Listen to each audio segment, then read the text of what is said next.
Assalamu Walaikum. Hello friends, how are you? Welcome back to our new video. In this video, I am going to show you how to make a 3D circle in Microsoft Word. Let's get started. At first, we have to open a Word document. Then we want to make a 3D circle in this document. Go to the Insert menu.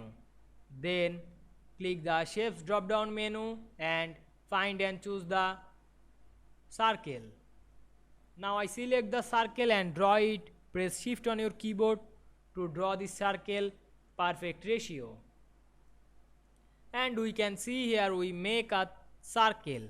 Now we change this circle 3D, click the circle and go to the format menu. Then click shape effect.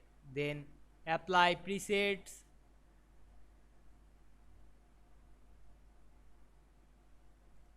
Or change the shape fill color. Click shape fill color drop down menu and apply any color.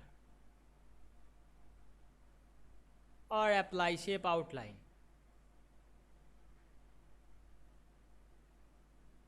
Or apply some another effect like reflection, shadow, etc. Or apply some 3D rotation. Now we can see here we make a 3D circle in this document very easily. I hope you enjoyed the video. Please like, comment, share and subscribe my YouTube channel. Thanks for watching.